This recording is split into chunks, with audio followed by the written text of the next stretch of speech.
Cyclone Thane. We received some warnings. A cyclone was on its way. So many times we'd gotten these warnings and nothing had happened. Aviram had to leave that evening. There was a conference in Kerala that he was invited to many months before. I told him not to worry, that it would be fine and he could go on with his plans. But still, preparations needed to be done, just in case it would come. Aviram gave us some last-minute instructions to follow, and we felt safe. We decided that we would all move into the training dorm. The training dorm is our biggest hut after the main hut. It got its name because when groups of students are coming to stay and learn in Sadhana Forest, they sleep on the ground floor and study up on the first floor. The hall upstairs is like a huge charming attic with a wooden floor made from something like bamboo. The lower part of the hut was 32 strong granite pillars and an earthen floor. And in between the pillars we have traditional village rope beds for volunteers to sleep on. It's a very sturdy structure. It would be the safest place in Sadhana Forest for 100 people. Actually, 104 volunteers were staying with us that day. At around midnight, Nikki came to our hut to call it. She said that the wind is getting stronger. We decided it was time to go to the training dorm. I wanted to stay in our hut where I felt safe. I didn't want to wake up Shalev from her sleep, but Osha preferred to be with everybody else. So I woke Shalev up. She was a bit confused. I grabbed 2 sleeping bags, an umbrella, and started walking towards the training dorm. It was a struggle walking from our hut to the dorm that night. What usually takes us 2 minutes took us maybe 15 minutes. Lev in one hand, the umbrella in the other hand, and me pushing against the wind and the rain. The path was completely muddy and slippery. The rain was doing a good job of soaking everything around us. Trying to stay balanced, I was dancing like a ballerina on the muddy earth. At one point I could not walk further. I was just standing in the same place, trying to go forward, fighting against the wind and the rain. Finally, we reached the dorm. Everybody was already there, lying on the beds and on the earthen floor. The beds were all full, so we had no choice but to find a spot on the floor. We found a place next to a nice mother and her 2 boys, Lior and Shachar, who were staying with us at that time in Sadhana. Shalev went immediately back to sleep, with no difficulty at all. She was a 3-year-old who wanted to continue her night's sleep peacefully. Osha couldn't fall asleep at all. She was really excited. She was roaming around all night, helping out whoever needed help. The wind got stronger and stronger. It didn't stop for a moment. The rain got stronger, as well as that didn't stop either. Our hut was very strong, but very open, really open. We got rained on a lot. It was like being under a shower. I was lying inside the sleeping bag with Shalev holding it up so the rain would slip off and we would not get wet. Suddenly, Shalev woke up and asked to pee. I told her that it was better not to go out of her sleeping bag now because it would be completely wet after. Not to mention that to go out to the toilets, which are only a 100-meter distance from our dorm, was out of the question. Too far away in the middle of a cyclone. But she insisted. She cried that she had to pee. Knowing the result of this move, feeling helpless, I took Shalev out of the sleeping bag to pee in the corner of the hut. Of course we couldn't go back to our sleeping bag. It was completely wet. We got wet as well. So wet and cold, Shalev started crying. The other mother, Yali, made a space for us on their bed and invited us to join them. Being very thankful for this invitation, we squished into the bed, 2 mothers with a 13-year-old boy, a 10-year-old boy, and Shalev. We were not on the wet floor anymore, but we were still quite wet because of our peeing adventure. And on top of being wet, the wind made us shiver. I took off one of my shirts that was half dry and dressed Shalev with it. She was still cold and unhappy. She was crying, wanting to go home. Suddenly, from nowhere, Osha came with a dry blanket. "Hey, Ima, look what I found. Do you need it?" I wrapped Shalev with the blanket, and in 2 minutes, she went back to sleep. After that, I didn't move an inch for many hours. There were maybe 3 or 4 more hours of rain and wind. The wind became like a violin soloist, reaching higher and higher pitches.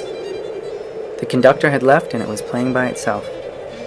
It sounded like the symphony would never end. It got stuck on repeat.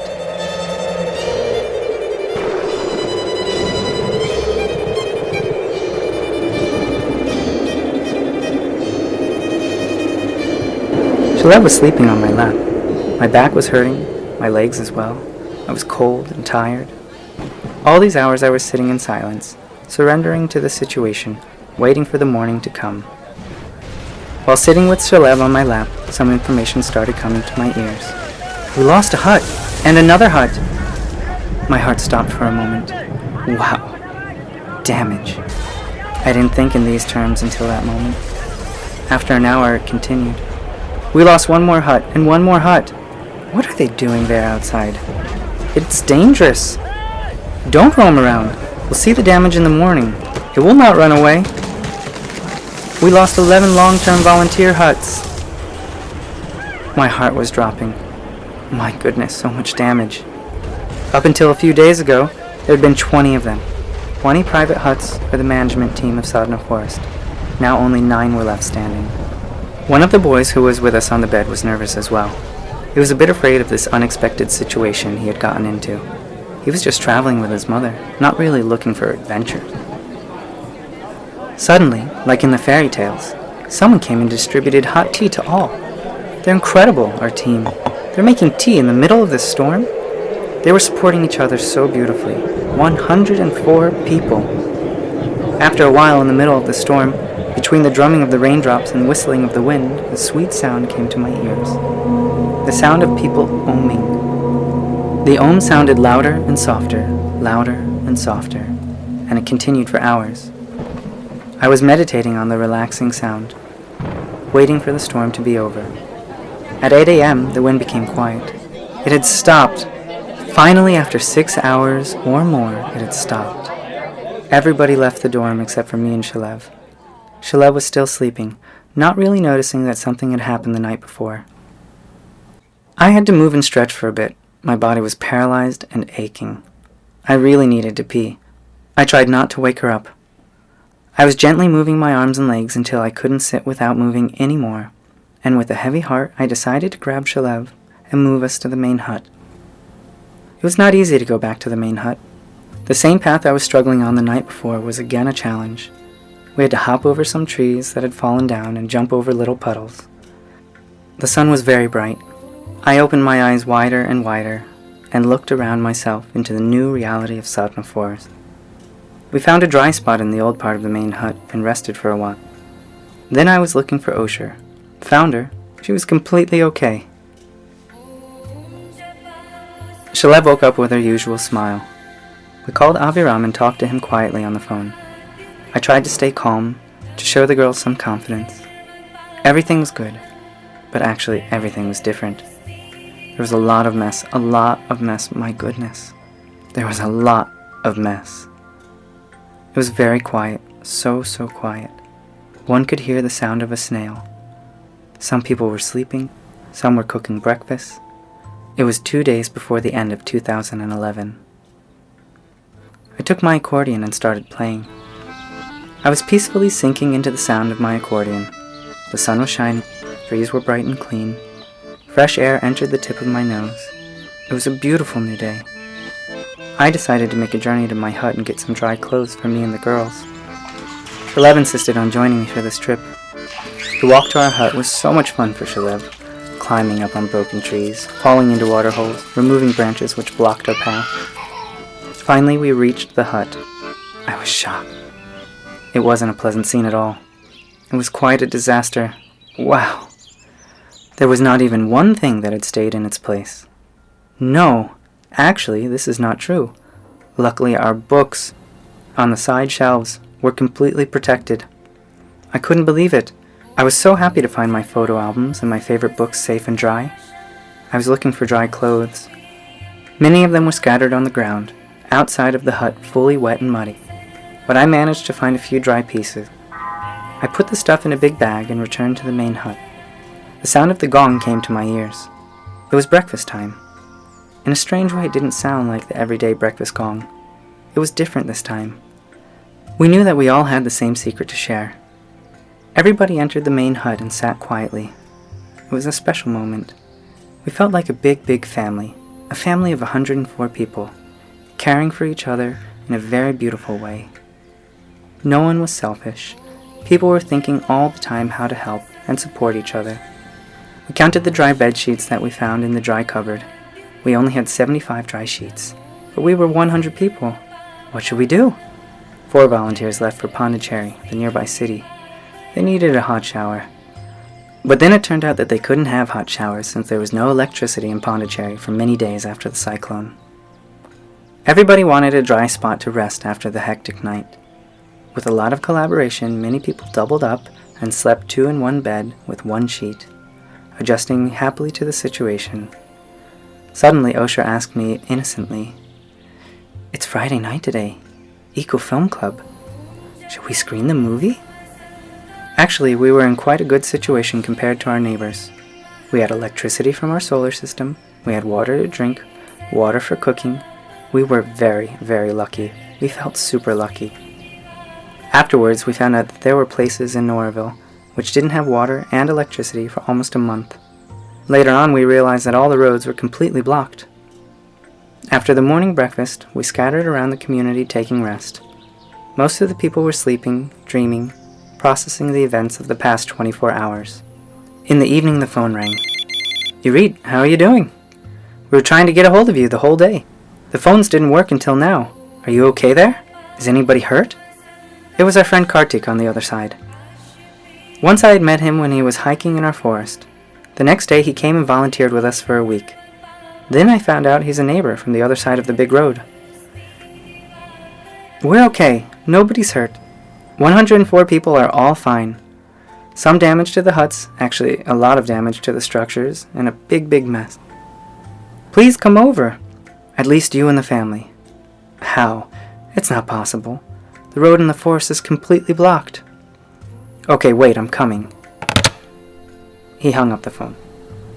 Some pillars in our hut moved, and I decided to spend the night in the main hut with some other people. The girls were very excited about this decision. It was just a big slumber party.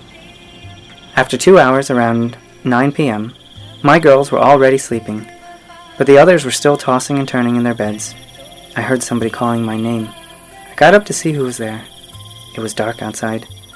I came closer to the steps and saw Kartik with another guy standing at the foot of the steps. Their arms were open and they were looking at me with a smile.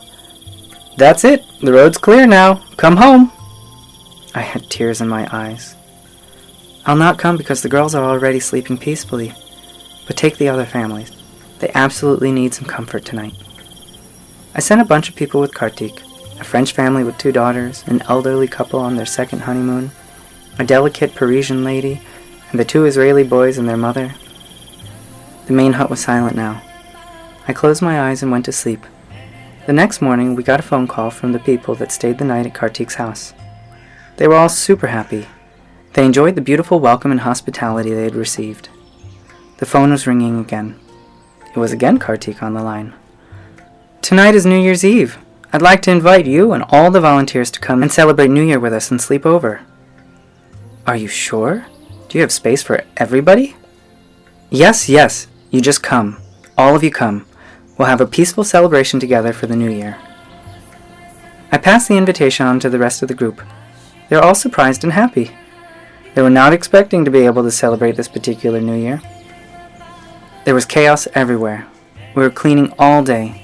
It felt good to clean, prepping for a new beginning, understanding that a new phase was starting and that we were very fortunate to take part in it. I was sure we would continue cleaning for a long time. It would not be a one-day process. It would be done, slowly but surely. At noontime, Abba came home. "Aviram!" We covered him with big hugs and kisses. We were all so happy. Now we could cry. We could loosen the belt. He would take charge. I could go to sleep for some time. In the evening, after we all rested, we packed a small bag and made our way towards Kavadi, Kartik's house. It was a magical evening, very peaceful and harmonious. We were all together waiting for the new year to come, wondering what this new year had to offer.